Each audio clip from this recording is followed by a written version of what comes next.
बंदी छोड़ सतगुरु रामपाल जी परमेश्वर जी की जय हो।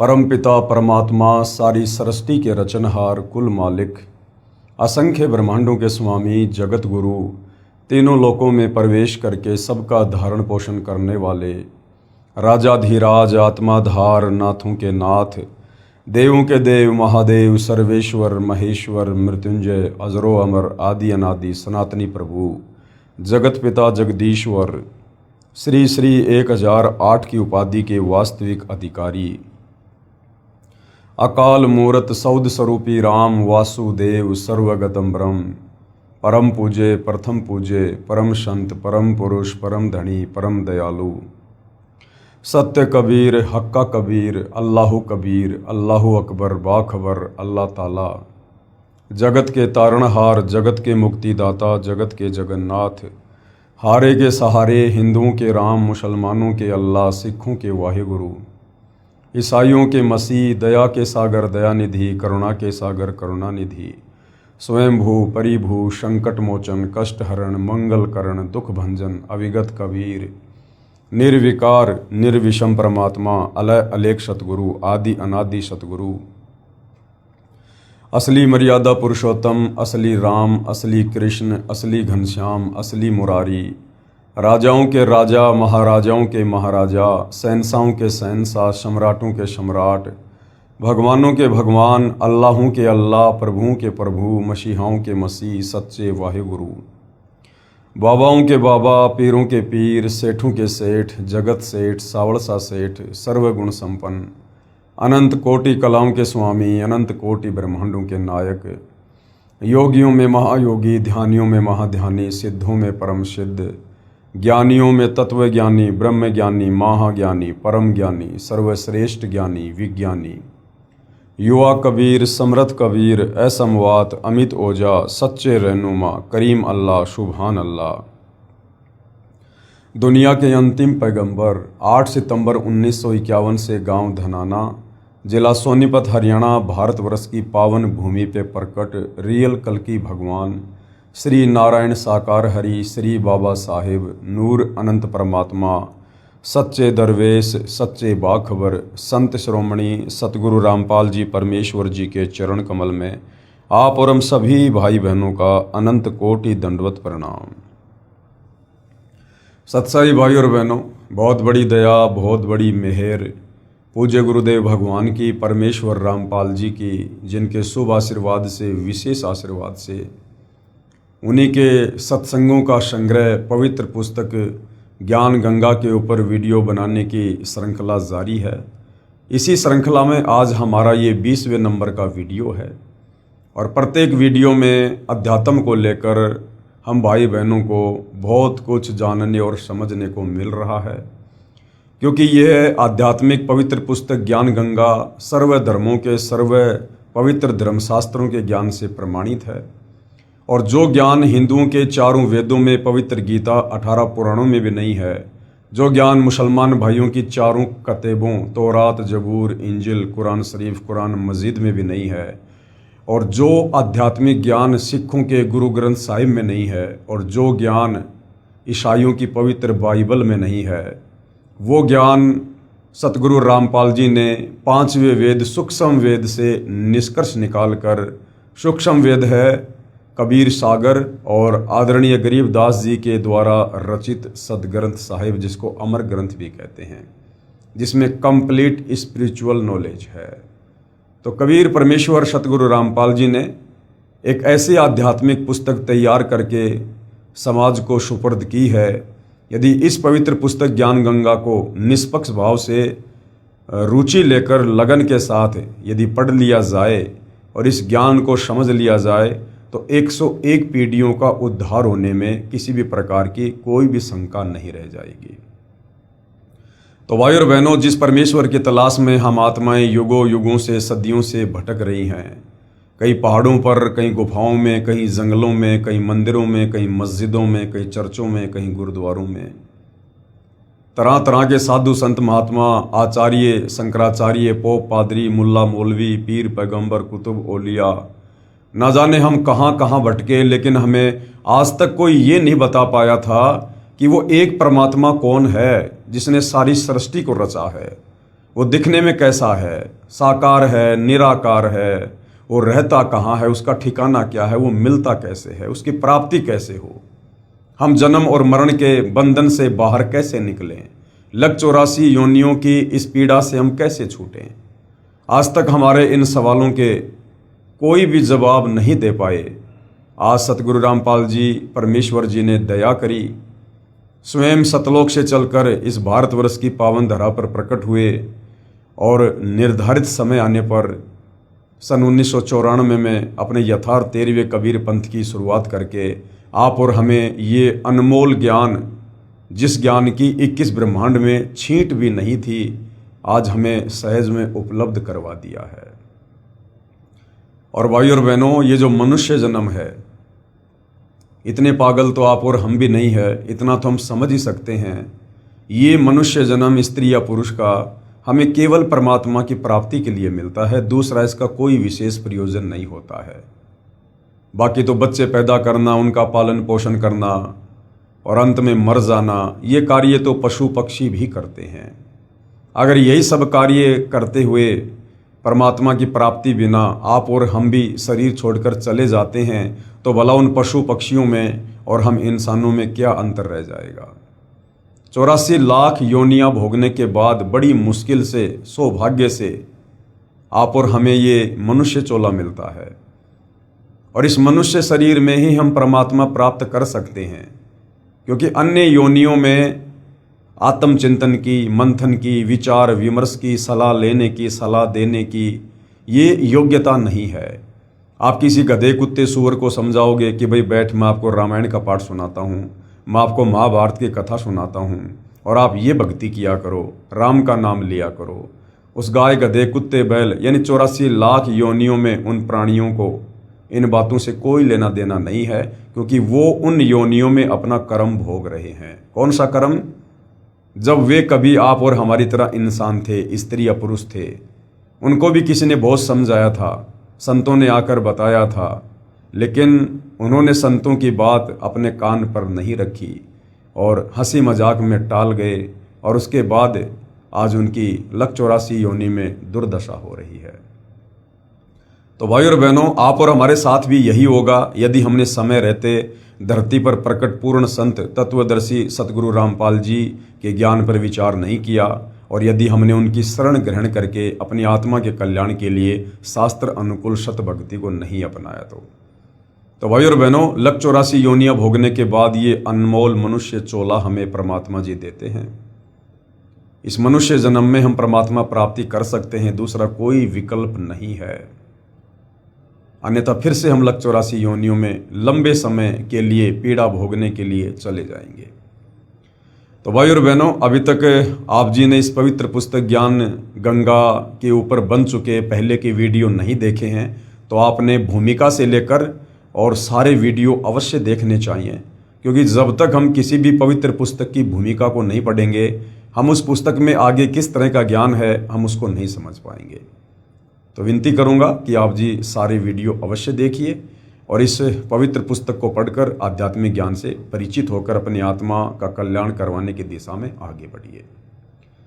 तो आप जियों ने इस पवित्र पुस्तक में सृष्टि रचना को पढ़ा, समझा, साथ में ये भी देखा कि जो सृष्टि रचना इस पवित्र पुस्तक में सतगुरु रामपाल जी ने लिखी है, सतगुरु रामपाल जी ने उस सृष्टि रचना को अपने मनमुखी तरीके से नहीं, बल्कि सर्व धर्मों के सर्व पवित्र धर्मशास्त्रों से प्रमाणित भी किया है। उसके बाद दुनिया में कहावत है कि किसने देखा भगवान, कौन मिलकर आया है भगवान से। तो जो महापुरुष परमात्मा से मिलकर आए हैं, परमात्मा के लोक को देख कर आए हैं, और जिन जिन महापुरुषों को परमात्मा साक्षात नर रूप में मिले हैं, इस पृथ्वी पर मिले हैं, उन महापुरुषों ने जो अपनी गवाही अपने ग्रंथों के माध्यम से दी है, अपनी वाणियों के माध्यम से दी है, जैसे आदरणीय धर्मदास जी, आदरणीय नानक जी, आदरणीय दादू जी, आदरणीय गरीबदास जी, आदरणीय मलुकदास जी, आदरणीय घीशादास जी, आदरणीय पंडित रामानंद जी, इन तमाम आत्माओं को परमेश्वर शतलोक से चलकर इस पृथ्वी पर नर रूप में, संत रूप में, जिंदा बाबा रूप में प्रकट होकर मिले। उन्हें सृष्टि रचना से परिचित करवाया, उनकी आत्मा को शरीर से निकालकर शतलोक ले गए। सतलोक की रचना से परिचित करवाया, वहाँ के सुखों से परिचित करवाया, और नीचे आते समय इस काल के 21 ब्रह्मांडों से भी परिचित करवाया, जिसे पूरा विश्व निराकार निराकार परमात्मा कहता है। वो काल है, वो ब्रह्म है, जिसे ब्रह्मा विष्णु महेश का पिता कहा गया है, जो दुर्गा का पति है। उसका लोक भी दिखाया, वो काल भी दिखाया, नीचे दुर्गा जी का लोक भी दिखाया, उससे नीचे ब्रह्मा विष्णु महेश के लोक दिखाए, इंद्र का लोक दिखाया, देवी देवताओं की स्थिति से परिचित करवाया, और उसके बाद में उन्हें वापस धरती पर उसी शरीर में छोड़ा, और फिर उन आत्माओं ने परमेश्वर की महिमा कलम तोड़ आगे जो है प्रसारित की। तो भाइयों और बहनों, यदि आप ध्यान से पवित्र पुस्तक ज्ञान गंगा को पढ़ लेंगे थोड़ा निष्पक्ष होकर, तो अवश्य आपके बंद दरवाजे ये बुद्धि वाले ये खुल जाएंगे, क्योंकि सृष्टि रचना मास्टर की है और ये बंद बुद्धि के दरवाजे झट से खोल देती है। इस सृष्टि रचना को समझे बिना हम अध्यात्म को कभी भी नहीं समझ सकते, चाहे आप कितनी भाषाओं के प्रकांड ज्ञाता क्यों ना है, चाहे चारों वेद और गीता आप जी की उंगलियों पर क्यों ना है। आप सृष्टि रचना को समझे बिना किसी भी धर्मशास्त्र के असली सार को नहीं समझ सकते, और आप मोक्ष से वंचित ही रहोगे।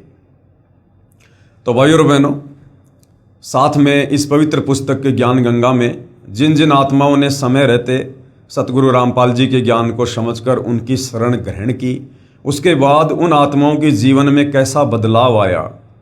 वो घर उजड़े पड़े थे, उन घरों में कोई शराब पीता था, कोई मांस खाता था, कोई जुआ खेलता था, वो घर बर्बादी की कगार पर थे, वो पतन की ओर थे। और जैसे सतगुरु रामपाल जी से उस परिवार ने उपदेश प्राप्त किया, उसके बाद सर्व बुराइयां उस घर से बाहर हो गई और वो परिवार ऋषि परिवार बन गए। आज उन परिवारों को देख देख कर गाँव वाले भी अचंभित हैं कि ये परिवार और आज इस मुकाम पर है, ये तो इनके गुरुदेव भगवान की देन है, और इनके गुरुदेव भगवान कोई सामान्य संत या व्यक्ति नहीं है, ये तो साक्षात परमात्मा ही धरती पर उतर कर आए हैं।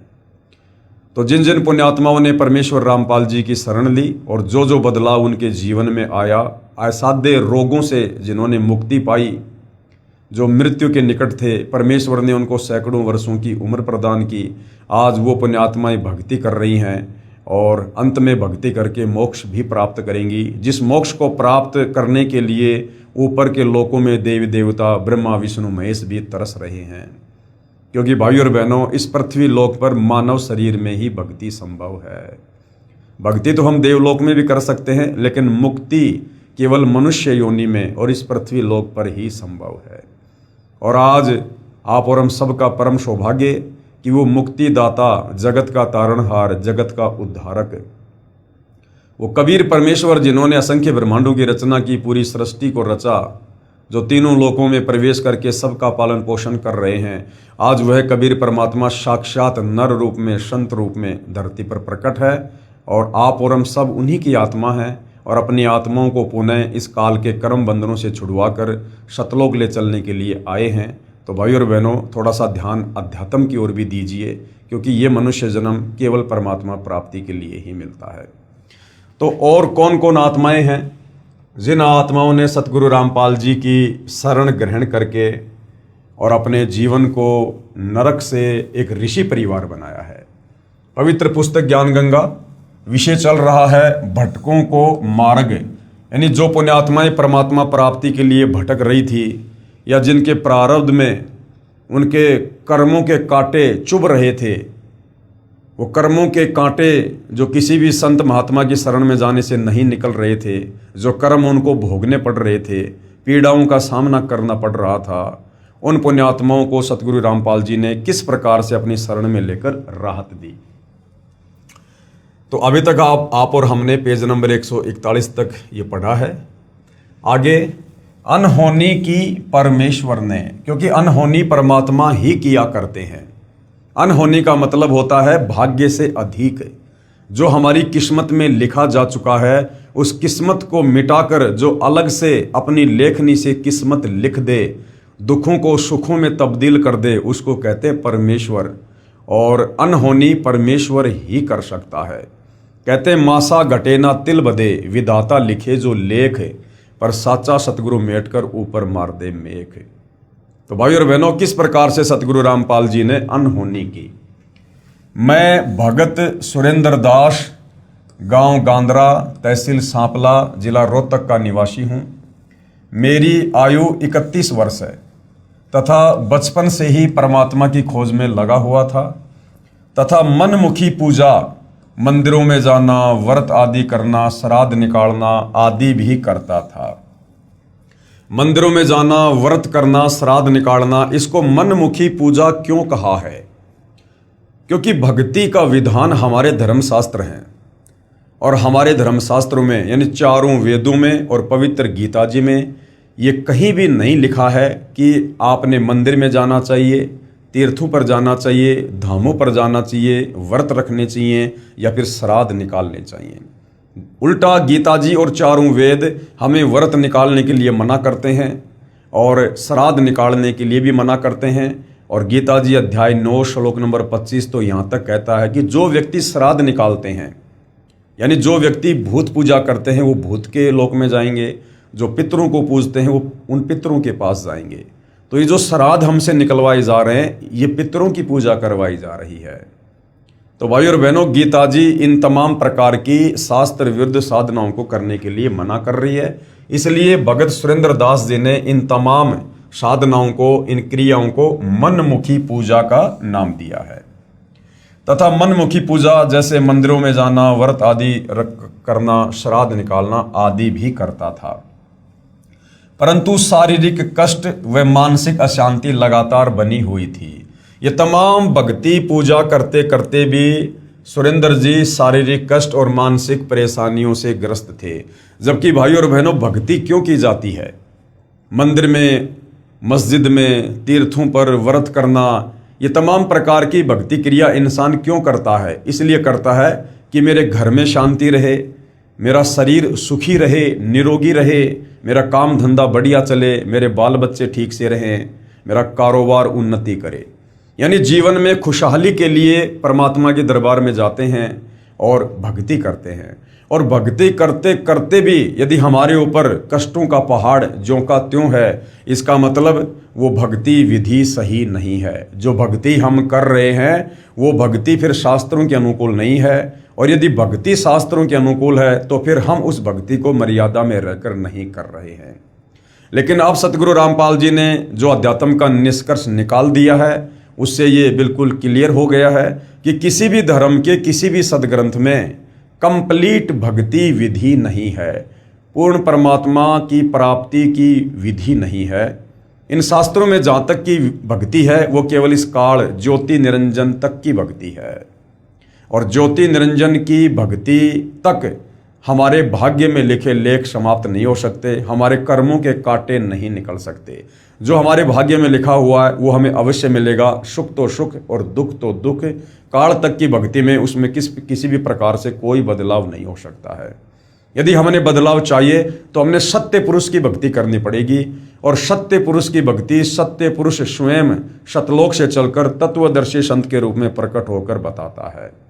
तो आज भाई और बहनों, आप और हमारा सौभाग्य पवित्र गीता जी अध्याय 4 श्लोक 34 में गीता का ज्ञान देने वाला भगवान जिस तत्वदर्शी संत की शरण में जाकर भक्ति करने को और मुक्ति प्राप्त करने को अर्जुन को सलाह दे रहा है, आज वह तत्वदर्शी संत सतगुरु रामपाल जी के रूप में आप और हम सबके समकालीन हैं।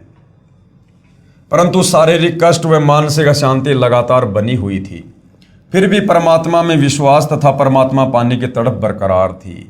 यही तड़प मुझे सन 1995 में संत आसाराम बापू के पास ले गई। मैंने उनसे नाम उपदेश लिया व जैसा भक्ति मार्ग बापू जी ने बताया डटकर साधना की। परंतु न तो कोई शारीरिक कष्ट दूर हुआ और न ही कोई आध्यात्मिक उपलब्धि हुई। अब बहुत सारे भाई बहन ऐसे होंगे जो आसाराम जी की शरण में होंगे, अन्य संत व पंथों की शरण में होंगे, या वैसे मनमुखी रूप से कोई भक्ति क्रिया कर रहे हैं, मंदिरों में जाते हैं, मस्जिदों में जाते हैं, चर्च या गुरुद्वारों में जाते हैं, कहीं पैदल यात्रा करते हैं, कहीं कावड़ लेके आते हैं। या बहुत सारे भाई बहन ऐसे भी हैं जो कहते हैं कि हम तो नास्तिक हैं, हम तो कोई भक्ति नहीं करते और हम तो दारू का ठेका खोल के बैठे हुए हैं, हम तो जो है कसाई का काम करते हैं, फिर भी देखो हमारे ठाठ हो रहे हैं, कोई दिक्कत नहीं है। तो भाइयों और बहनों, इसका कारण क्या है? इसका कारण ये है कि आप और हम असंख्य मनुष्य जन्म प्राप्त कर चुके हैं। जब आपको सृष्टि रचना का पता चलेगा, उसको आप समझेंगे, तो आपको पता होगा कि हम असंख्य मनुष्य जन्म प्राप्त कर चुके हैं जब से सतलोक से अपने पिता से बिछुड़कर इस काल के साथ इसके 21 ब्रह्मांड में आए हैं।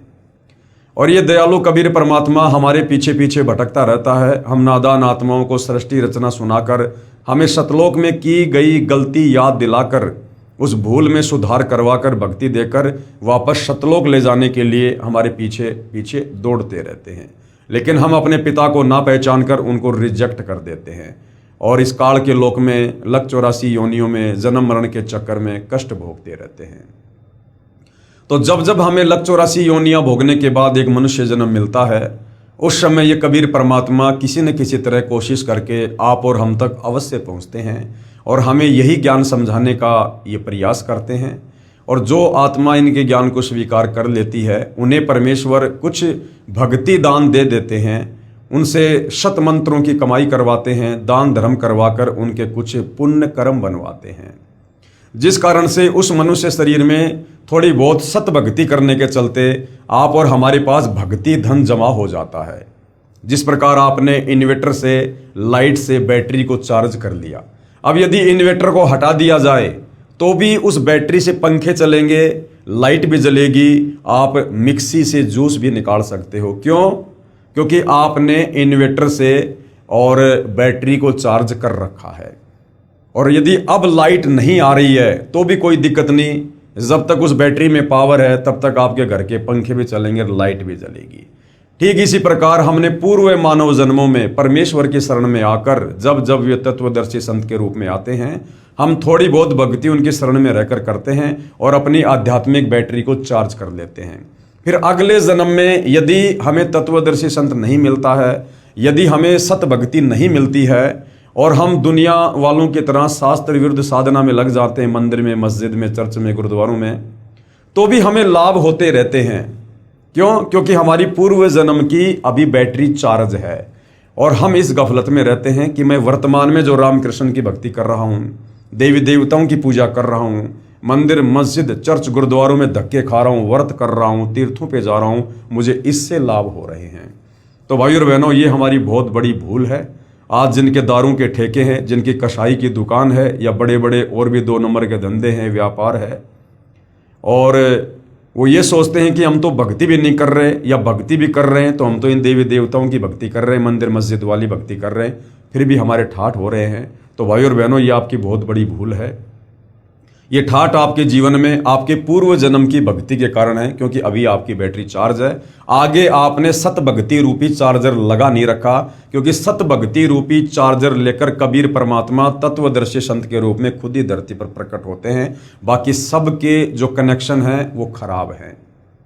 तो भाइयों और बहनों, ये बैटरी कब तक चलेगी? अब वो समय आ गया है, ये कलयुग है और इस समय बहुत हमारी बैटरी शेष है। यदि हमने जल्दी सतगुरु रामपाल जी से उपदेश लेकर सत भक्ति रूपी चार्जर नहीं लगाया और फिर से अपनी आध्यात्मिक बैटरी को चार्ज करना शुरू नहीं किया, तो ये बैटरी आपकी ज़्यादा दिन नहीं चलेगी और आने वाला समय युग परिवर्तन का है। 2028 निर्धारित समय है, मुश्किल से 1.5 वर्ष का समय है। आने वाले समय में जो दुर्गति देश और दुनिया की होगी वो देखी नहीं जाएगी।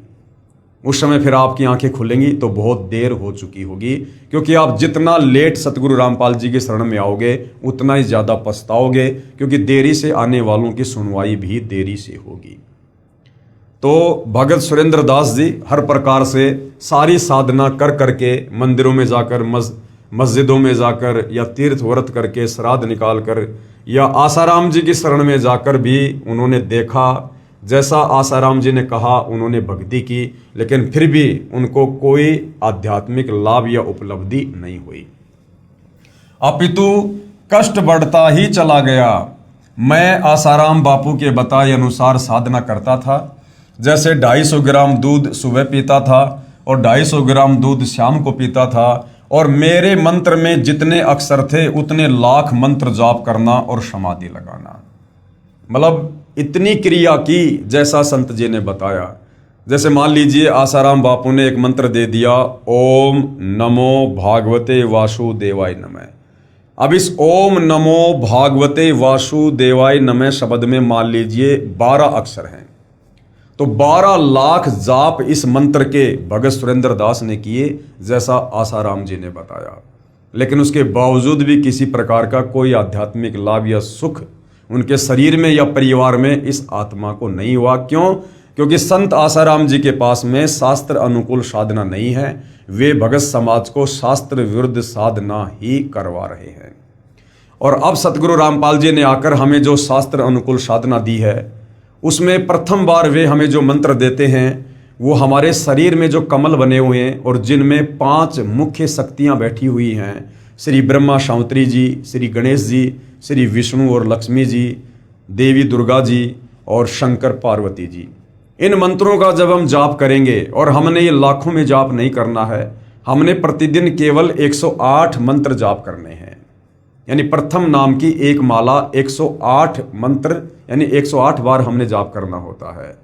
और सतगुरु रामपाल जी के द्वारा जो शास्त्र अनुकूल भक्ति हमें दी जाती है, जो शत भक्ति मंत्र दिए जाते हैं, उनके थोड़े से जाप से ही हमें अनगिनत लाभ शुरू हो जाते हैं, क्योंकि ये इन देवी देवताओं के वास्तविक लाभ हैं। ये इनके बीज मंत्र हैं, ये इनके मूल मंत्र हैं। और इन मंत्रों का जाप करने से ये देवी देवता तुरंत भगत की तरफ आकर्षित होते हैं और तुरंत उसे सुविधा देना शुरू कर देते हैं। तो आसाराम जी ने जो विधि बताई वो सुरेंद्र जी ने की, और मेरे मंत्र में जितने अक्षर थे उतने लाख मंत्र जाप करना और समाधि लगाना। 40 दिन की ये क्रिया थी, जो कि यह एक अनुष्ठान होता है। ऐसे ऐसे मैंने 14 अनुष्ठान किए। एक बार मैंने बापू जी के सत्संग में सुना कि 7 दिन तक निराहार रहकर यानी भूखा रहकर मंत्र जाप करने और समाधि लगाने तथा प्राणायाम करने से ईश्वर प्राप्ति होगी। फिर मैंने इन वचनों को सत्य मानकर ऐसा ही किया, क्योंकि भाई और बहनों, श्रद्धालु ऐसे ही होते हैं, भगत ऐसे ही होते हैं। वो अपने गुरुदेव की बातों पर यकीन करते ही करते हैं, लेकिन इन नकली गुरुओं ने हमारी इस श्रद्धा का नाजायज फायदा उठाया है। परंतु परमात्मा प्राप्ति की बजाय भूखा रहने के कारण मृत्यु के निकट पहुंच गया तथा प्राणायाम करने से दिमागी संतुलन बिगड़ गया और मैं पागल सा हो गया। उसी दौरान मेरे ऊपर सतगुरु पूर्ण संत रामपाल जी महाराज की कृपा दृष्टि हुई तथा मुझे सितंबर सन 2000 में पूज्य गुरुदेव सतगुरु रामपाल जी महाराज से नाम उपदेश प्राप्त हुआ।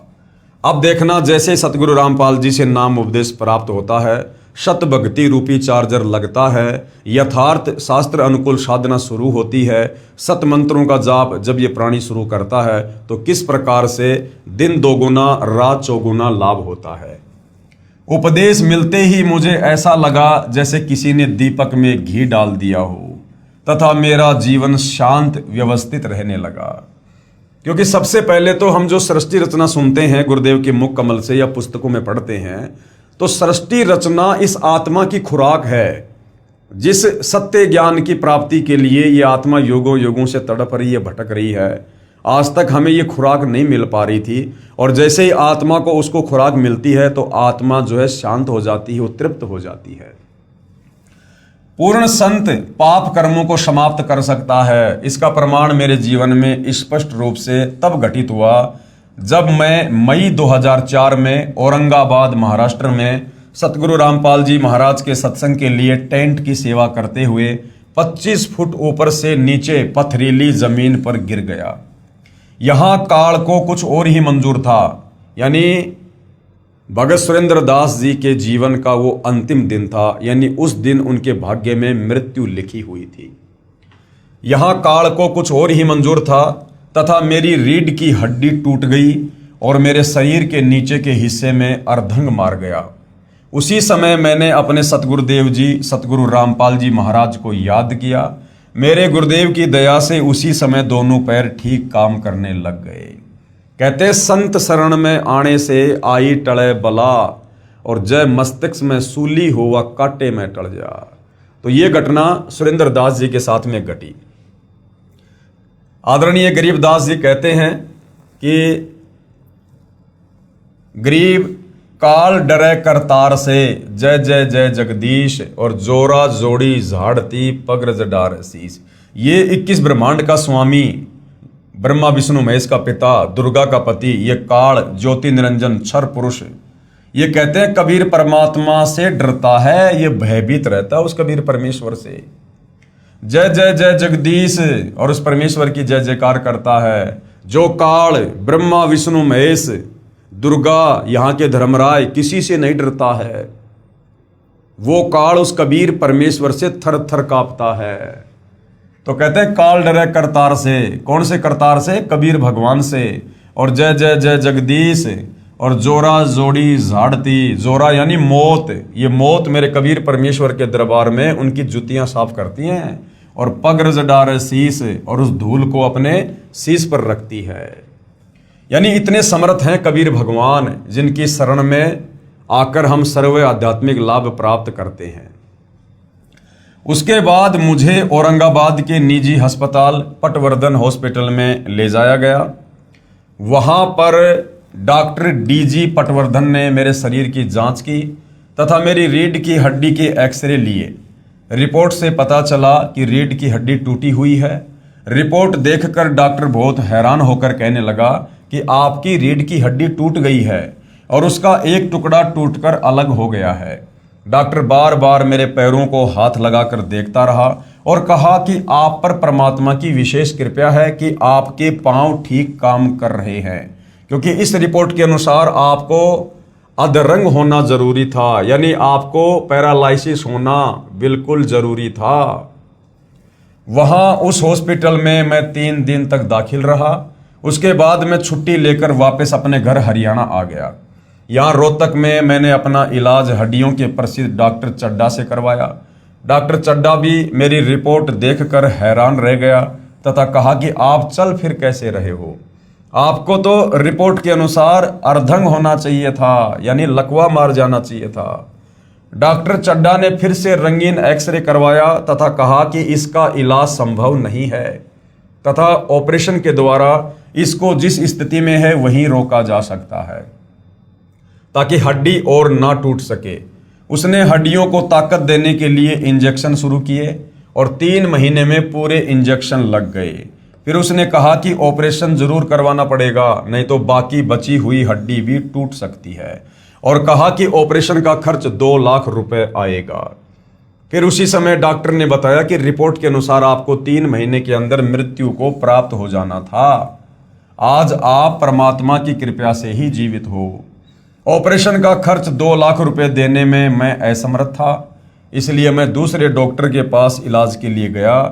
वह भी मेरी रिपोर्ट देखकर आश्चर्य में पड़ गया और कहा कि यदि ऑपरेशन में देर हो गई तो हड्डी और भी टूट सकती है।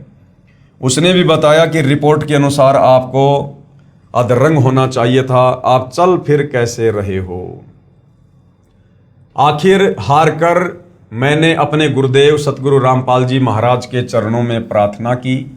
तब मेरे पूज्य गुरुदेव ने मुझ पर दया की और सिर पर हाथ रखकर कहा, बेटा आप बिल्कुल ठीक हो जाओगे। अब गुरुदेव ने कह दिया ठीक हो जाओगे तो फाइनल, पत्थर की लकीर, साध वचन पलटे नहीं पलट जाए ब्रह्मांड, यदि असल में कोई साध है तो। यदि आज परमेश्वर कबीर साहिब जी की शरण में नहीं होते तो आपको भुगत कर मरना था, यानी तड़प तड़प के मरना था। आपकी आयु शेष नहीं थी। गुरुदेव ने कहा कि बेटा आपकी उम्र शेष नहीं थी, आपकी उम्र बढ़ा दी गई है क्योंकि आप शत भक्ति कर रहे हो। आप एक बार फिर डॉक्टर को दिखा लो। मैंने गुरुजी के आदेश अनुसार अगले ही दिन डॉक्टर को दिखाया, जिसने मेरा एक्सरे किया और एक्सरे देखकर डॉक्टर आश्चर्यचकित रह गया और बोला, जो हड्डी टूटकर अलग हो गई थी वह अपने आप ऊपर को उठकर कैसे जुड़ गई। अब परमेश्वर इसी को कहते हैं, होनी को अनहोनी कर दे अनहोनी को होनी, साहिब से सब होत है बंदे से कुछ नहीं। और डॉक्टर तो एक बंदा है, एक जीव है। सतगुरु रामपाल जी साहिब हैं, परवरदिगार हैं। तो कहते हैं साहिब से सब होत है बंदे से कुछ नहीं, वो राई से पर्वत कर दे फिर पर्वत से राई। सतगुरु रामपाल जी वही कबीर परमेश्वर हैं जिन्होंने ये शरीर बनाया है। पिंड प्राण जिन दीन ने दाना, गरीब दास जाकू कुर्बाना। यदि शरीर का वास्तव में कोई डॉक्टर है, कोई वैद्य है, तो कबीर परमेश्वर हैं, जो आज धरती पर सतगुरु रामपाल जी के नाम से प्रकट हैं। अन्यथा भाइयों और बहनों, ये जितने भी डॉक्टर हैं, ये लोग कितना पढ़ते हैं, कितना लिखाई करते हैं, कितना पैसा बर्बाद करते हैं, और कई वर्षों की तपस्या के बाद कोई तो एक नाक का डॉक्टर बन जाता है, कोई आई स्पेशलिस्ट बन जाता है, कोई बालों का डॉक्टर, कोई जो है वो त्वचा का डॉक्टर, कोई हाथ का डॉक्टर, कोई हड्डी का डॉक्टर, कोई लीवर का डॉक्टर, कोई किस चीज़ का डॉक्टर। पूरे शरीर का डॉक्टर तो इंसान भी नहीं होता। तो ये कबीर परमात्मा जिसने इंसान बनाया, असंख्य इंसानों को बनाया, शरीरों को बनाया, ये कबीर परमात्मा वास्तव में शरीर का और आत्मा दोनों का डॉक्टर है। तो कबीर परमेश्वर जो चाहे जो कर दे। ये विज्ञान, ये टेक्नोलॉजी, ये उस परमेश्वर की टेक्नोलॉजी के आगे, उनकी आध्यात्मिक शक्ति के आगे ऊंट के मुंह में जीरे के बराबर भी नहीं है। ये विज्ञान भाई और बहनों सिर्फ और सिर्फ भक्ति में सहयोग के लिए परमात्मा ने हमें दी है, ताकि हम इस भक्ति को समझें और भक्ति करने में हमें आसानी हो। ये वैज्ञानिक उपकरण, ये टीवी, रेडियो, मोबाइल, ये प्रोजेक्टर, ये सत्संग सुनने के लिए, अध्यात्म को समझने के लिए परमेश्वर ने दिए हैं, जिनका काल ज़्यादातर दुरुपयोग करवा रहा है। ये गाड़ी, घोड़े, एरोप्लेन, ये 4 व्हीलर, 2 व्हीलर, ये सत्संग में आने जाने के लिए, या भगत अपने बाकी के कार्य फटाफट सुलटा ले, पूरे कर ले और ज़्यादा समय भक्ति को दे। इसलिए कबीर परमेश्वर ने हमें ये वैज्ञानिक उपकरण दिए हैं। पहले खेतों में काम किया करते थे, जब फसल की कटाई का समय आता था कितने दिन लग जाते थे, उसके बाद उस फसल को निकालने में कितने दिन लग जाते थे। बैलों से या अन्य तरीके से कूट कूट कर गेहूँ निकालते थे, मूंग वगैरह निकाला करते थे, महीनों लग जाते थे। हवा आ रही है तो थोड़ा साफ कर लिया करते थे, वरना बैठे रहा करते थे हवा के इंतज़ार में। आज कबीर परमेश्वर ने हमें भक्ति में सहयोग के लिए विज्ञान दी। आज हम खेत में ट्रैक्टर लेकर जाते हैं, वो काट भी रहा है, साथ में निकाल भी रहा है, और निकाल कर बोरियों में पैक करके ट्रॉली में भी डाल रहा है, और वो ट्रैक्टर सीधा उस अनाज को हमारे घर पर छोड़ देता है। वो महीने भर का कार्य केवल 2 घंटे में आज पूरा हो रहा है, और बाकी समय फिर हम परमेश्वर की भक्ति करें, सत्संग सुने। इसके लिए परमात्मा ने हमें ये विज्ञान दी है, जिसका वर्तमान में काल दुरुपयोग करवा रहा है। तो आने वाले समय में भाई और बहनों, इस विज्ञान का दुरुपयोग करने वाले जो है अपने कर्मों की सज़ा भोगेंगे।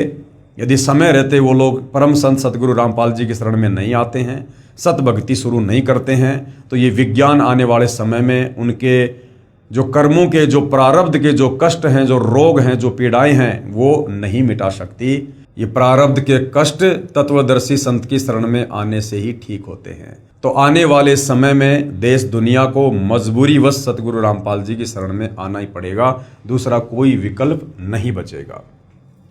डॉक्टर जी ने बताया कि इस हड्डी की ऐसी स्थिति थी कि जैसे कोई गाड़ी बहुत ज़्यादा ढलान वाली चढ़ाई में चढ़ रही हो, उसके इंजन में खराबी हो जाए, वह वापस ही आ सकती है, या प्रथम गियर में डालकर पत्थर आदि पहियों के पीछे लगाकर वहीं रोकी जा सकती है, आगे को नहीं चढ़ सकती।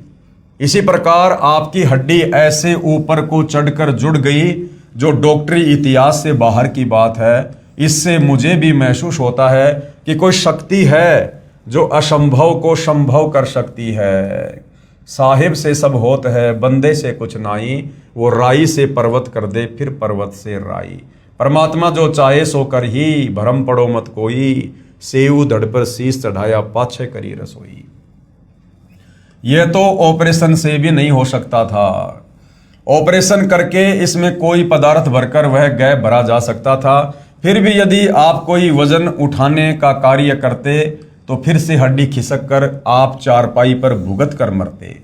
डॉक्टर के समझ में भी नहीं आ रहा था। मैंने कहा कि पूर्ण ब्रह्म कबीर साहिब के स्वरूप में पूज्य गुरुदेव सतगुरु रामपाल जी महाराज ने मेरे पाप कर्म काटकर तथा मेरी मृत्यु को टालकर अपने कोटे से मुझे नई जिंदगी दी है। परमेश्वर कबीर साहिब की वाणी है, जो मेरी भक्ति पछोड़ी होई तो हमरा नाम न लेवे कोई। कबीर परमात्मा कह दे, यदि मेरे भगत के ऊपर आपत्ति आ गई, कौन भगत? जो मर्यादा में रहकर शत भक्ति कर रहा है, तो कहते हैं फिर दुनिया में हमारा नाम कौन लेगा। तो भाई और बहनों, जिस कबीर परमेश्वर जी ने 650 साल पहले अनगिनत चमत्कार किए, दिल्ली के बादशाह सिकंदर लोदी की कटी हुई उंगली कबीर परमेश्वर जी ने अपने हाथ के स्पर्श से पूरी कर दी। दिल्ली के बादशाह सिकंदर लोदी ने कबीर जी के मुंह बोले गुरुदेव पंडित रामानंद जी की गर्दन तलवार से काट दी। कबीर परमेश्वर जी ने अपनी वचन शक्ति से और उनकी गर्दन को वापस ज्यों का त्यों जोड़ दिया। पंडित रामानंद जी खड़े हुए। शेख तकी जो बादशाह सिकंदर लोदी का धार्मिक गुरु था, जिसकी लड़की मर चुकी थी, उसको कब्र में दबा दिया जा चुका था, 10-12 दिन हो चुके थे। कबीर परमेश्वर ने अपनी शक्ति से, अपने सामर्थ्य से उस लड़की को पुनः जीवित किया। एक मृत लड़का जिसको बाद में कमाल का नाम दिया गया, कबीर परमेश्वर ने उसके शरीर में आत्मा प्रवेश करके उसको जिंदा किया। एक सम्मन नाम का भगत था जिसने अपने गुरुदेव भगवान की इज्जत के लिए अपने इकलौते बेटे की गर्दन काट दी थी। कबीर परमेश्वर ने उस बच्चे को पुनर्जीवित किया। तो भाई और बहनों, ऐसे ऐसे अनगिनत चमत्कार प्रत्यक्ष में 650 साल पहले कबीर परमेश्वर जी ने किए।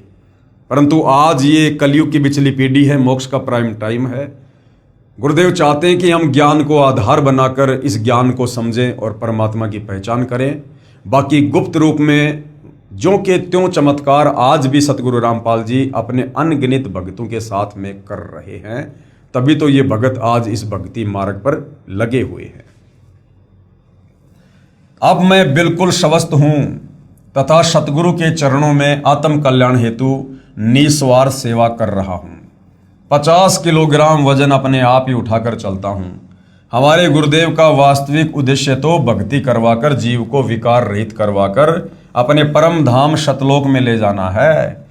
यानी सतगुरु रामपाल जी जो शास्त्र अनुकूल सत भक्ति हमें दे रहे हैं, उस सत भक्ति का केवल इतना ही काम नहीं है कि भाई हमारे रोग ठीक हो जाएं, हमारे घर में सुख हो जाए। नहीं, ये तो गुरुदेव भगवान कहते हैं अगर आप ये भक्ति करोगे तो आपको रुंगे में मिलेंगे। रुंगे में जो सुख आपको ब्रह्मा विष्णु महेश नहीं दे सकते, वो सुख आपको इस सत भक्ति करने के चलते रुंगे में मिलेंगे, मुफ्त में।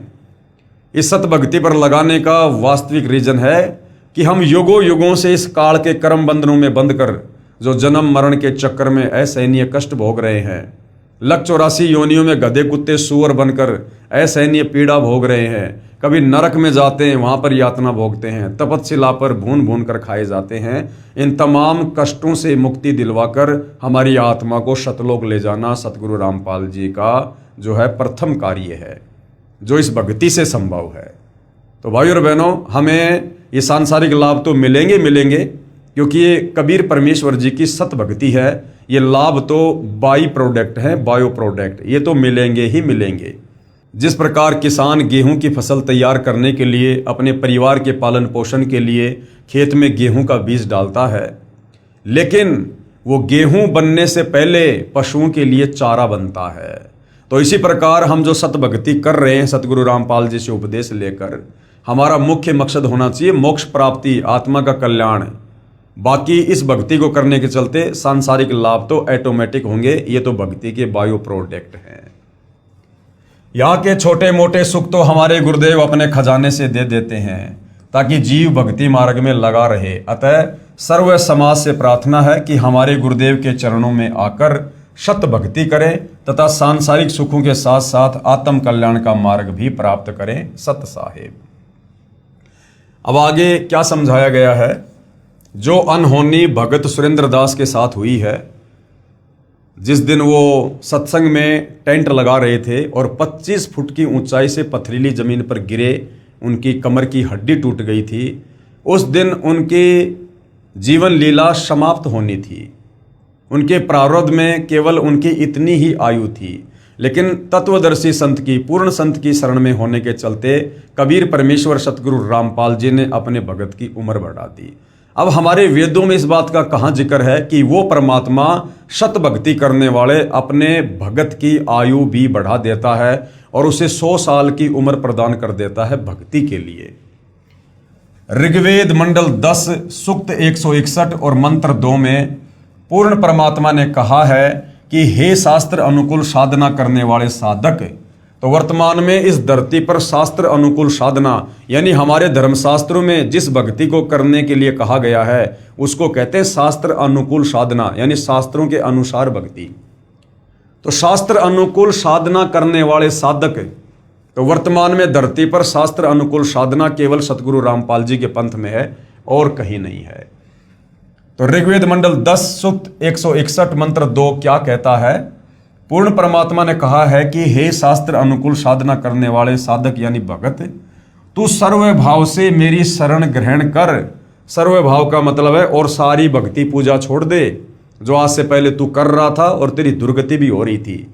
ये मंदिर, मस्जिद, चर्च, गुरुद्वारे यानी जिस भी देश में, जिस भी धर्म में जो भी आपकी परंपरागत साधना है जो शास्त्रों के विरुद्ध है, उन तमाम भक्ति क्रियाओं को छोड़ दे। सर्व भाव का मतलब होता है सबको छोड़ दे। तू सर्व भाव से मेरी शरण ग्रहण कर, अर्थात संशय रहित होकर मेरी भक्ति कर, मैं तेरे असाध्य रोग भी समाप्त कर दूंगा।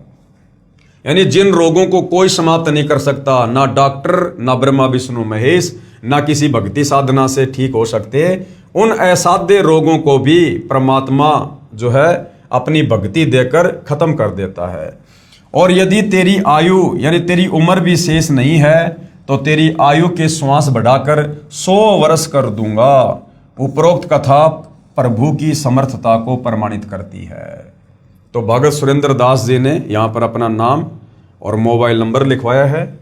यदि मोबाइल नंबर अभी चालू हैं और यदि किसी को शंका हो कि ऐसा नहीं हो सकता है तो आप जी भगत सुरेंद्र दास जी को कॉल करके पूछ सकते हैं। और फिर भी आपको डाउट है तो भाई एक बार सतगुरु रामपाल जी की शरण में आकर देख लो। यदि आपकी सच्ची नीयत होगी और उनके द्वारा दी गई भक्ति को मर्यादा में रह के करोगे तो होनी से अनहोनी होगी। उसके बाद में एक अन्य भगत ने अपनी आत्मकथा लिखी है जो सतगुरु रामपाल जी की शरण में आने के बाद उनके साथ में घटित हुई है। प्रभु ने सुनी गरीबों की, मैं करमवीर पुत्र श्री घासी राम पुत्र श्री छोटू राम गांव भराण जिला रोहतक का स्थायी निवासी हूं। सबसे पहले मैंने व पूरे परिवार ने सन 1986 में निरंकारी बाबा हरदेव सिंह जी महाराज का नाम लिया। उस समय मैं बहनों को चूड़ियां पहनाने का कार्य किया करता था। आर्थिक स्थिति अच्छी थी, धीरे धीरे स्थिति बिगड़ती चली गई, जबकि भक्ति से तो स्थिति सुधरनी चाहिए। लेकिन जो बाबा हरदेव सिंह जी थे, निरंकारी पंथ के मुखिया, उनके पास में शास्त्र अनुकूल साधना नहीं थी। और भाई और बहनों, आपने देखा होगा किस प्रकार से श्री हरदेव सिंह जी की कनाडा में एक्सीडेंट में अकाल मृत्यु हो जाती है। जब एक संत की अकाल मृत्यु हो रही है तो आप जी विचार कर सकते हैं कि उस संत के अनुयायियों का क्या होगा। यानी उस संत के पास में शास्त्र अनुकूल साधना नहीं है। मेरी आर्थिक स्थिति पहले तो अच्छी थी, धीरे धीरे स्थिति बिगड़ती चली गई। फिर कुछ दिनों के बाद मेरी पत्नी के शरीर में तरह तरह की बीमारियां घर कर गई। उसको बवासीर की बीमारी व पित्त की थैली में पथरी थी। डॉक्टर ने ऑपरेशन में लागत 20,000 रुपए की बताई। मुझदास के घर में उस समय 20,000 दाने भी खाने को नहीं थे और मुझदास को भी दमे की बीमारी थी। मेरी पत्नी तथा मैं अपने कष्टों को याद करके दुखी मन से चर्चा करते हुए एक ऑटो में बैठकर बस अड्डा जा रहे थे कि पैसा तो है नहीं, अब ऑपरेशन कैसे होगा, हम तो मर ही जाएंगे। उसी ऑटो में एक बहन बैठी हुई थी। उसने हमारी सारी बात पूछी और कहा कि आप करोथा चले जाओ, वहाँ एक महाराज जी हैं और बीमारियों की दवाई मुफ्त देते हैं। हालांकि सतगुरु रामपाल जी कोई बीमारियों की दवा नहीं देते हैं, ये तो सत भक्ति देकर यानी राम नाम की दवाई देकर ये आत्माओं के कष्टों का निवारण करते हैं। मेरी पत्नी भगतमती मेवा देवी 27/7/2003 को शतलोक आश्रम करोथा में गई तथा बंदी छोड़ सतगुरु रामपाल जी महाराज को अपनी सारी बीमारी व घर की हालात बताई। सतगुरुदेव ने बहुत प्यार से सभी बातें सुनी तथा कहा कि बेटी यहाँ कोई औषधि आदि नहीं दी जाती, कि बेटी यहाँ करोथा आश्रम में कोई दवाई या औषधि नहीं दी जाती है, केवल आत्म कल्याण का मार्ग समझाया जाता है तथा भक्ति करने की विधि पवित्र वेदों व पवित्र गीता जी के आधार पर शास्त्र अनुकूल बताई जाती है। पूर्ण परमात्मा कबीर साहिब जी की कृपा से केवल मंत्र जाप के करने मात्र से ही सर्व कष्ट दूर हो जाते हैं। चाहे कोई शरीर का रोग हो, चाहे कोई प्रारब्ध का कर्म हो, कुछ भी हो, तत्वदर्शी संत की शरण में आने के बाद तत्वदर्शी संत सब कुछ कर सकता है तथा मूल लाभ तो जन्म मृत्यु से पूर्ण रूप से जीव का छुटकारा करवाने का है। समाज सुधार व अन्य सुख तो रुंगे में अर्थात निशुल्क स्वयं ही हो जाते हैं। राम नाम की दवाई देकर यानी शतभक्ति मंत्र देकर मेरे सारे परिवार को कृतार्थ किया। यानी जैसे ही उस परिवार ने फिर सतगुरु रामपाल जी से नाम उपदेश लिया, उनके सर्व रोग धीरे धीरे छू मंत्र हो गए और आज वो परिवार उस आत्मिक शांति और संतुष्टि को महसूस कर रहा है। यानी वो सर्व लाभ परमात्मा की भक्ति के प्राप्त कर रहा है, जो लाभ उस परिवार को अन्य देवी देवता या अन्य संत व पंथों में जाने से भी नहीं मिल रहे थे। राम नाम की दवाई देकर मेरे परिवार को कृतार्थ किया। अब हम प्रेम पूर्वक जिंदगी जी रहे हैं। सर्व बीमारियां केवल नाम सुमरण से व गुरुदेव के आशीर्वाद मात्र से समाप्त हो गई, क्योंकि परमात्मा कबीर साहिब जी की वाणी है कि सुमरण से सुख होत है, सुमरण से दुख जाए, और कहे कबीर सुमरण करोगे तो सुमरण माही समाए। यानी सुमरण से हमारे सांसारिक कष्ट भी दूर होंगे, हमारे शरीर के कष्ट भी दूर होंगे, और सुमरण से हमारा जन्म मरण का रोग भी कटेगा। सर्व बीमारियां केवल नाम सुमरण से व गुरुदेव के आशीर्वाद मात्र से समाप्त हो गई। हम बंदी छोड़ से अरदास करते हैं कि दाता जैसा सुखी जीवन हमें दिया वैसा ही सबको बख्शें सत साहेब।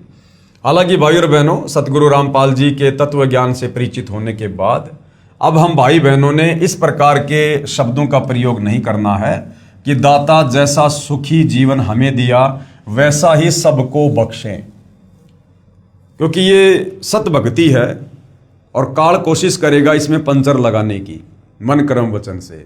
तो आप और हमने भाई और बहनों अपनी आत्मा का कल्याण करवाना है, और बाकी जिसको अपनी आत्मा का कल्याण करवाना होगा हम उस तक केवल संदेशा भेज सकते हैं कि ऐसे ऐसे परमात्मा स्वयं धरती पर आए हुए हैं, शास्त्र अनुकूल साधना है। भाई एक बार उनके ज्ञान को समझकर नाम उपदेश लेकर भक्ति शुरू करो, देखो फिर कैसे आपके दुख दूर नहीं होते। हम केवल प्रार्थना कर सकते हैं, हम अन्य की कामना इस भक्ति मार्ग में नहीं कर सकते हैं, अन्यथा हमारी भक्ति बर्बाद होना शुरू हो जाएगी। जिस प्रकार किसी की गाड़ी पंचर खड़ी है और मैं उधर से जा रहा हूं और वो मेरी गाड़ी रुकवा कर कहे कि भाई साहब मेरी गाड़ी पंचर हो गई, अब मैं यदि अपनी टायर से, अपनी गाड़ी के टायर से उसके टायर में हवा डालूंगा तो मैं मूर्ख आदमी हूं। मेरी गाड़ी की हवा कम हो जाएगी, इससे मेरी गाड़ी भी ढंग से नहीं चलेगी और उसकी गाड़ी भी पूरी तरह से जो है चलने के योग्य नहीं बनेगी, तो दोनों पंचर हो जाएंगे। तो समाधान क्या है? उसको उस दुकान का पता बता दिया जाए जहां पर पंचर निकाला जाता है और फिर से हवा भरी जाती है। तो इस प्रकार से भाई और बहनों, हम यदि किसी की कामना करेंगे अच्छे की तो एक प्रकार से वो आशीर्वाद हो जाता है, और किसी को आशीर्वाद देना और अपने गुरु के अलावा किसी से आशीर्वाद लेना इस भक्ति मार्ग में वर्जित है, क्योंकि हम अधिकारी नहीं हैं। तो जो भी हैं उन्हें सतगुरु रामपाल जी का एड्रेस दे दीजिए, सतगुरु रामपाल जी से उनका संपर्क करवा दीजिएगा। आप स्वयं उनको आश्रम में लेकर जा सकते हैं, गुरुदेव से दीक्षा दिलवा सकते हैं। ये समाधान जो है उसके भी हित में है और हमारे भी हित में है। बाकी हम दुनिया की इसी प्रकार से कामना करते रहे तो धीरे धीरे हमारा भक्ति वाला बैलेंस समाप्त होता रहेगा और वो जो के त्यों कष्ट फिर हमारे ऊपर आने शुरू हो जाएंगे। भगत करमवीर दास पुत्र श्री घासीराम, गांव भराण, तहसील महम, जिला रोहतक। ऐसे ही भाई और बहनों एक भक्तात्मा और है जिन्होंने अपना साक्षात्कार दिया और भक्ति अपनाने के बाद जो अनुभव उनके जीवन में हुए वो उन्होंने यहाँ पर शेयर किए हैं। भगवान हो तो ऐसा। मैं भगत महावीर सिंह पुत्र श्री केहर सिंह, गांव ढराना, जिला झज्जर, हरियाणा का निवासी हूँ। पहले मैं शिव का कट्टर भगत था। मेरे लीवर और गुर्दे के अंदर पीप पड़ गई थी। शंकर जी की भक्ति करते करते भी दुर्गति हो रही थी और मेरे को मेरा भाई भगत महेंद्र सिंह मेडिकल में इलाज करवाने के लिए ले गया।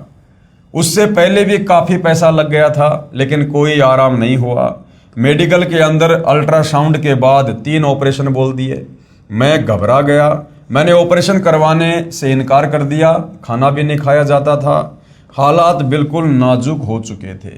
मेरा बड़ा भाई महेंद्र कहा करता कि आप सतगुरु रामपाल जी से उपदेश ले लो, क्योंकि महावीर जी का बड़ा भाई जो महेंद्र जी थे वो सतगुरु रामपाल जी से उपदेश प्राप्त थे। तो वो अपने भाई को समझाया करते थे कि भाई आप भी मेरे गुरुदेव से नाम उपदेश ले लो। वे पूर्ण परमात्मा के अवतार आए हुए हैं, यानी स्वयं ही वो अवतार रूप में आए हुए हैं।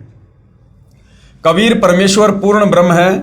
मैं कहता था कि शिव जी भगवान के सामने तेरे कबीर जुलाहे यानी धानक की क्या औकात।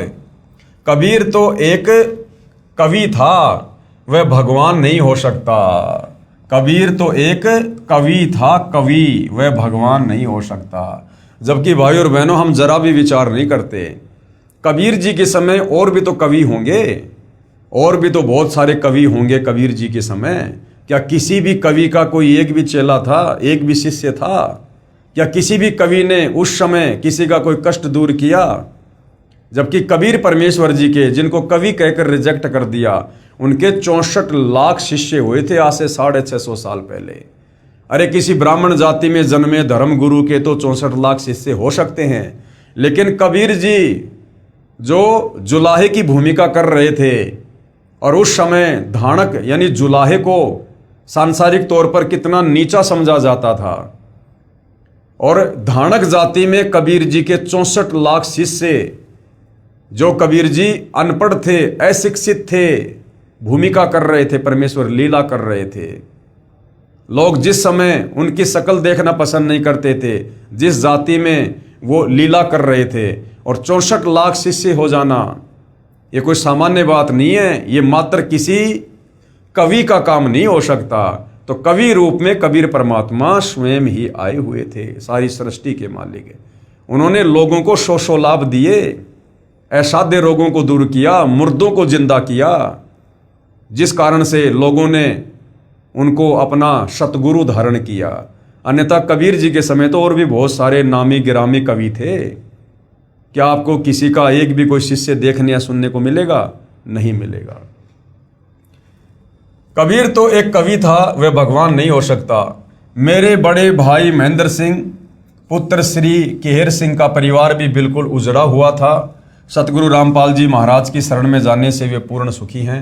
उन्होंने सर्व पूर्व वाली पूजाएं त्याग रखी थी, यानी जो भी हम पहले ये देवी देवताओं की मंदिर में जाने की, मस्जिद में जाने की, तीर्थ व्रत आदि जो किया करते थे, जो शास्त्रों के विरुद्ध साधना है, जिनको करने के हमें कोई लाभ नहीं हो सकता है, वो सारी साधना महेंद्र जी ने छोड़ दी थी सतगुरु रामपाल जी से उपदेश लेने के बाद।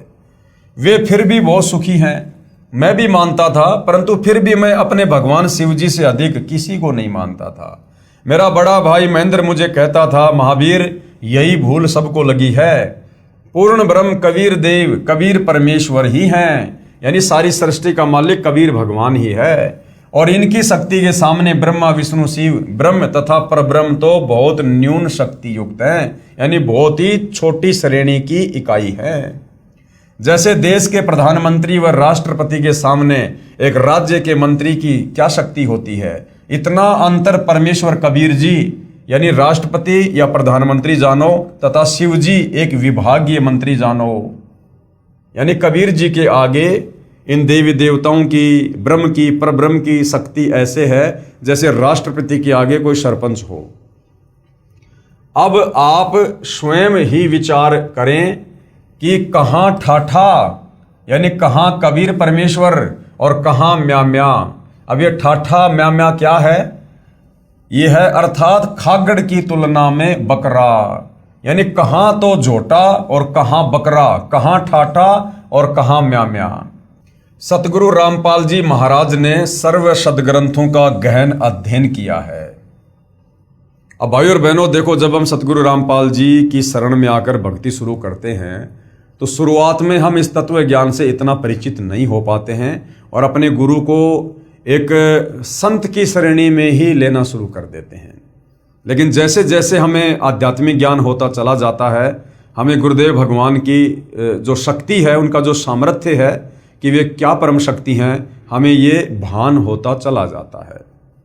तो भगत जी यहाँ पर क्या कह रहे हैं कि सतगुरु रामपाल जी महाराज ने सर्व सदग्रंथों का गहन अध्ययन किया। अब भाई सतगुरु रामपाल जी तत्वदर्शी संत हैं, जगत गुरु हैं, और जगत गुरु तत्वदर्शी संत की भूमिका स्वयं कबीर परमात्मा करते हैं। और कबीर परमेश्वर ने किसी भी सदग्रंथ का अध्ययन या गहन अध्ययन करने की जरूरत नहीं है। वे तो सर्वज्ञ हैं, वे तो एक सेकंड में सारे धर्मशास्त्रों को रच सकते हैं। सतगुरु जो चाहे सो कर ही, सारी सृष्टि उस परमेश्वर के अधीन है।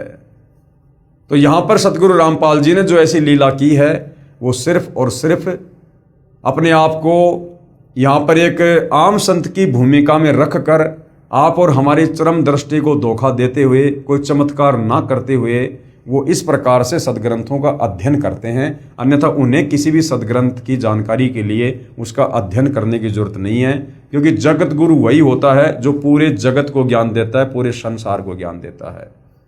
और कोई भी व्यक्ति सदग्रंथों का अध्ययन करके जगत को ज्ञान नहीं दे सकता। तो जगत गुरु स्वयं कबीर परमात्मा होते हैं, वो सर्व संपन्न होते हैं। सतगुरु रामपाल जी महाराज ने सर्व सदग्रंथों का गहन अध्ययन किया है तथा भक्ति शक्ति से स्वयं अनुभव से सही पाया है। कबीर परमेश्वर जी को अनुभव करने की आवश्यकता नहीं पड़ती है, उनके पास में सर्व शक्तियां होती हैं और वे स्वयं में परिपूर्ण होते हैं। उन्होंने भक्ति करके फिर भक्ति से शक्ति प्राप्त करना या फिर सदग्रंथों को पढ़कर भक्ति को अनुभव करना, इन चीज़ों की आवश्यकता नहीं पड़ती है। इन चीज़ों की आवश्यकता एक जीव को पड़ती है, आप और हमारे जैसे भक्तों को आवश्यकता पड़ती है। कबीर परमेश्वर तो सर्वशक्ति संपन्न है और उन्हें किसी भी चीज़ का अनुभव करने की जरूरत नहीं है।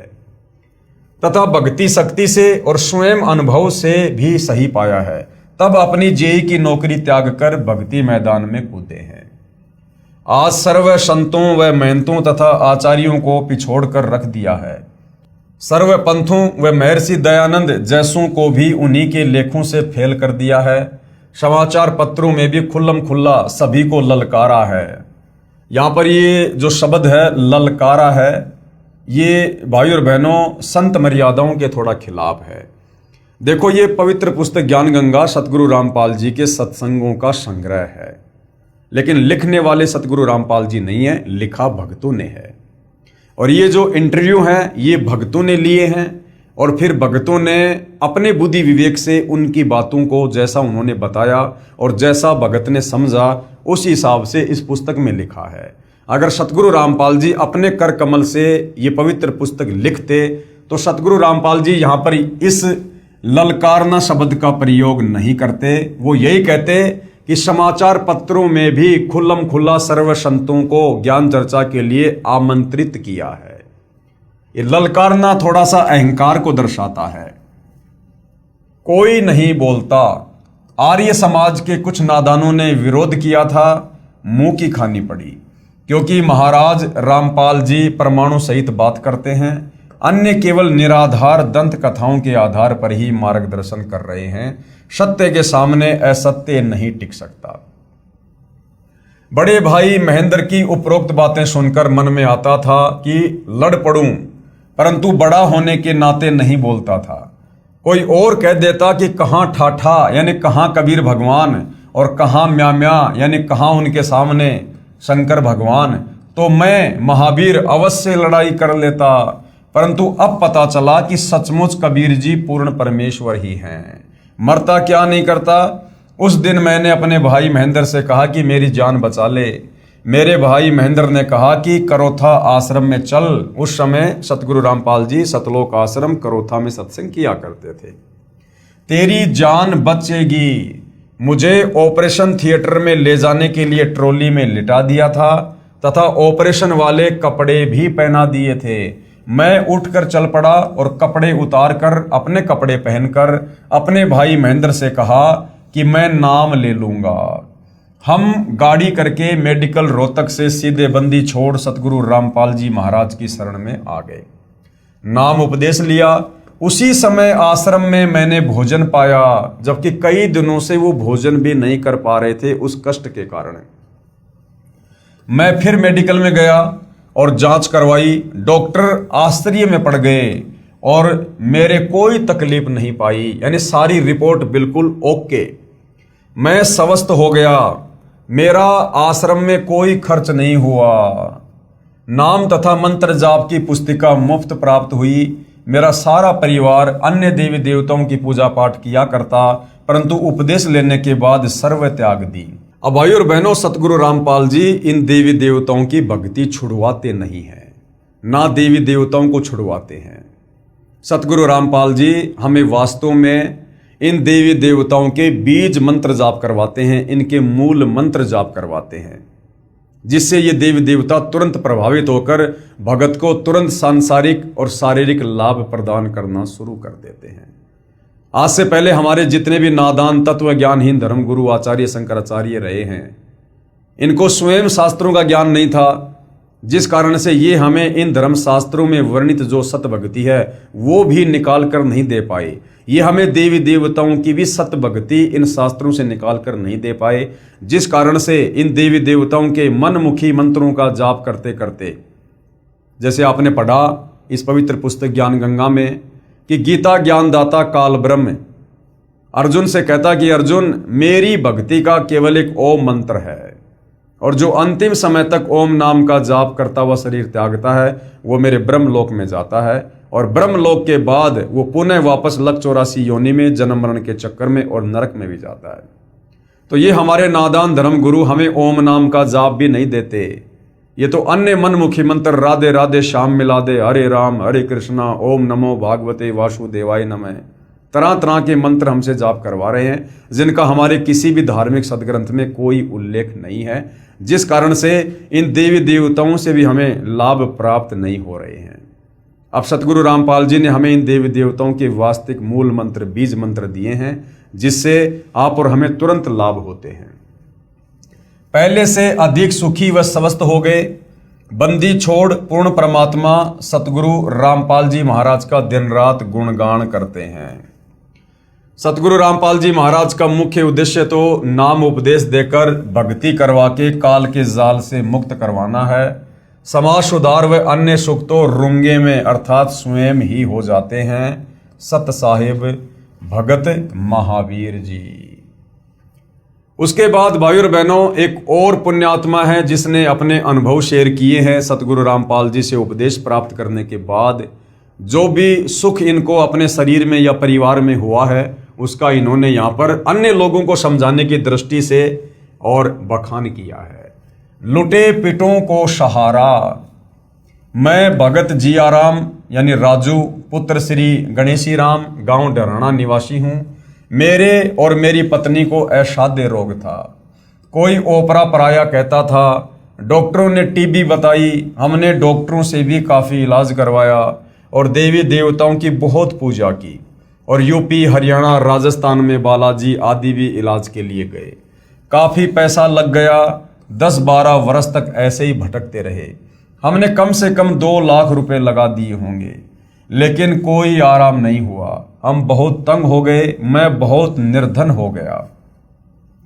50 रुपए कमाता और 100 रुपए खर्च हो जाते। कई बार आत्महत्या करने की सोची। हवन भी करवाया। हवन करते समय पंडित डर गया और पंडित ने बताया कि इसके अंदर बहुत बड़ा जिंद है। पंडित ने कहा कि मैं फिर से हवन करूंगा और फिर बताऊंगा। भगत महेंद्र पुत्र श्री केहर सिंह जो मेरे गांव के हैं, इन्होंने सतगुरु रामपाल जी महाराज से नाम उपदेश ले रखा था। मुझे कई बार कहता था कि जियाराम कहीं घूम ले और ठगों के पास लुट ले। सतगुरु रामपाल जी महाराज के बिना कष्ट निवारण नहीं हो सकता। भगत महेंद्र कहता था कि मैं भी सर्व भटक कर तथा लुट कर सतगुरु रामपाल जी महाराज के आशीर्वाद से व उनके द्वारा दिए नाम से उजड़ कर बसा हूँ। मैं भगत महेंद्र से कहता था कि करोथा वाला आश्रम तो अभी बना है, मैं तो बहुत बड़े बड़े मंदिरों में जा चुका हूं, परंतु मैं तंग आने के बाद भगत महेंद्र से मिला। हमने भगत महेंद्र के साथ जाकर अगले दिन सतगुरु रामपाल जी महाराज से मुफ्त नाम उपदेश लिया और उपदेश लेने के बाद हम बिल्कुल स्वस्थ हो गए। हमें नाम उपदेश लिए सन 2005 में लगभग 2 वर्ष हो गए हैं। अब हमारा पूरा परिवार स्वस्थ है। हम रात दिन पूर्ण परमात्मा बंदी छोड़ सतगुरु रामपाल जी महाराज का गुणगान करते हैं। सतगुरु रामपाल जी महाराज का मुख्य उद्देश्य तो नाम उपदेश देकर भक्ति करवा के काल के जाल से मुक्त करवाना है। समाज सुधार व अन्य सुख तो रूंगे में अर्थात स्वयं ही हो जाते हैं। सत साहेब भगत जिया रामदास जी हैं, इनके मोबाइल नंबर हैं, किसी को शंका है तो आप जी संपर्क कर सकते हैं। अब उसके बाद भाई और बहनों एक पुण्यात्मा और है, इन्होंने भी अपने विचार व्यक्त किए हैं सतगुरु रामपाल जी से उपदेश प्राप्त करने के बाद। तो भाई और बहनों इस विषय में हम अगले वीडियो में चर्चा करेंगे। और ये वीडियो देख रहे उन तमाम भाई बहनों से जो अभी सतगुरु रामपाल जी की शरण में नहीं हैं, जो आज भी अपने धर्म शास्त्रों में वर्णित साधना के विपरीत ही मनमुखी साधना कर रहे हैं, या फिर इन काल प्रेरित तत्व ज्ञानहीन आचार्य शंकराचार्य धर्म गुरुओं के शिष्य बनकर या उनकी शरण में जाकर मनमुखी साधना कर रहे हैं, जिस साधना को करने के चलते आपके प्रारब्ध में, आपके भाग्य में जो कष्ट हैं, जो पीड़ा हैं, हो सकता है वर्तमान में आप सुखी हैं, लेकिन जो आने वाली पीड़ाएं हैं उनसे आपका किसी प्रकार से कोई बचाव नहीं हो सकता है। तो मैं तो निवेदन कर सकता हूं, विनती कर सकता हूं। कहते हैं कि समझदार व्यक्ति वो नहीं है जो अपने पैर का अंगूठा तुड़वा कर माने, समझदार वो है जो दूसरे की चोट से अपना अंगूठा फुड़वाने से बच जाए। तो ये तमाम प्रकार की बातें जो भक्ति और भगवान के नाम पर लुट पिट कर हर प्रकार से बर्बाद होकर सभी साधु संत महात्माओं के चक्कर काटकर मंदिर मस्जिद चर्च गुरुद्वारों में जाकर तमाम देवी देवताओं की पूजा पाठ भक्ति हवन यज्ञ अनुष्ठान करवाकर जो किसी प्रकार का लाभ प्राप्त नहीं कर पा रहे थे, उल्टा दुखी होते जा रहे थे, ये उन भाई बहनों के साक्षात्कार हैं, ये उनके इंटरव्यू हैं। तो यदि आप वर्तमान में किसी प्रकार की पीड़ा से ग्रसित हैं और आपको किसी भी प्रकार से कोई राहत नहीं मिल रही है, या आप एक एजुकेटेड और समझदार व्यक्ति हैं और यदि आप परमात्मा की प्राप्ति के लिए भटक रहे हैं लेकिन आपको कहीं कोई वो आत्म संतुष्टि वाला मार्ग या ज्ञान प्राप्त नहीं हो रहा है, तो आप जी ने इस पवित्र पुस्तक ज्ञान गंगा को पढ़कर और जिन जिन भगत भाई बहनों ने सतगुरु रामपाल जी की शरण ग्रहण की है, उसके बाद जो लाभ उनके घर में, उनके परिवार में, उनके शरीर में, उनके काम धंधे में जो उन्हें हुए हैं, जिनका वो बखान कर रहे हैं, आप जी इन बातों पर विचार करके सतगुरु रामपाल जी के YouTube पर सत्संग सुनना अवश्य शुरू करें। इस पवित्र पुस्तक ज्ञान गंगा की PDF आप जी गूगल से भी डाउनलोड कर सकते हैं, या सतगुरु रामपाल जी के नाम से एक वेबसाइट है www.jagatgururampalji.org। यहाँ पर आप सतगुरु रामपाल जी की सभी पुस्तकों की PDF फाइल प्राप्त करके पढ़ सकते हैं। उनके द्वारा किए गए ऑडियो वीडियो में प्रवचन सत्संग भी आप जी डाउनलोड करके सुन सकते हैं, या फिर YouTube तो हमेशा आपके साथ आपके मोबाइल में रहती है। आप YouTube पर जाकर सर्च कीजिए सतगुरु रामपाल जी सत्संग, और विनती करूँगा आप जी सृष्टि रचना को अवश्य सुनिए, बार बार सुनिए, कम से कम 5 बार तो सृष्टि रचना को आप जी अवश्य सुनिए। प्रथम बार सुनोगे थोड़ा सा आपको समझ में नहीं आएगी, क्योंकि आज से पहले हमने केवल दंत कथाएं हमारे धर्म गुरुओं से सुनी है, जिस कारण से हमारे अंदर अज्ञान समाया हुआ है। और जब पहली बार हम ये सतज्ञान सुनेंगे, सत्यनारायण कथा सुनेंगे, तो काल प्रेरणा से हमारी आत्मा जल्दी से स्वीकार नहीं करती है। इसलिए सृष्टि रचना को 2, 4, 5, 10 बार अवश्य सुनिए, और उसके बाद फिर आपको जो तड़फ, जो कशक लगेगी, उत्पन्न होगी भक्ति की, अध्यात्म को समझने की, फिर आप जी इस कदर चिपक जाएंगे। कहने का मतलब है फिर आपको आनंद सा आने लगेगा सतगुरु रामपाल जी के प्रवचनों में, उनकी भक्ति में। तो भाई और बहनों, वर्तमान में चाहे सांसारिक लाभ हो या चाहे आत्मा के कल्याण का जो है लाभ हो, ये हमें सतगुरु रामपाल जी की सत भक्ति से उनकी शरण में आकर ही मिल सकता है। दूसरा कोई तरीका नहीं है। अन्यथा भाइयों और बहनों, आज तो हम मनुष्य जन्म में हैं और मनुष्य जन्म में हमें अन्य योनियों से बहुत ही अच्छी सुविधा होती है खाने पीने पहनने घूमने फिरने की। यदि बिना सतभक्ति के यदि हमने इस मनुष्य जन्म को बर्बाद कर दिया और सतभक्ति वर्तमान में केवल सतगुरु रामपाल जी के पास है, तो भाइयों और बहनों, ये शरीर छूटने के बाद हम सीधे लक 84 योनि में जाएंगे, नरक में जाएंगे, भूत बनेंगे, प्रेत बनेंगे। उसके बाद कष्ट ही कष्ट हैं। फिर ना हमें कोई इस प्रकार से समझाने वाला मिलेगा और ना गधा बनने के बाद हम ये भक्ति करने या समझने के लायक रहेंगे। तो आज मौका है और समझदार व्यक्ति कभी मौके को चूकता नहीं है। तो सतगुरु रामपाल जी के सत्संग अवश्य सुनना शुरू कीजिए। तो भाइयों और बहनों, आज की वीडियो में केवल इतना ही। कल हम आगे की वीडियो में कुछ भगत आत्माओं के साक्षात्कार और देखेंगे, उनके भक्ति अनुभव और सुनेंगे, जिससे हमारा जो है इस भक्ति मार्ग पर हमारे अंदर दृढ़ता पैदा होगी, विश्वास बढ़ेगा और भक्ति करने की रुचि भी बनेगी। तो आज की वीडियो में केवल इतना ही। कल परमेश्वर की सेवा में फिर हाजिर होंगे। तब तक पूज्य गुरुदेव भगवान हम सबको आज्ञा दे और हमें अपनी शरण में रखे, हमें सद्बुद्धि दे, हमारा मार्गदर्शन करे। बंदी छोड़ सतगुरु रामपाल जी परमेश्वर जी की जय हो।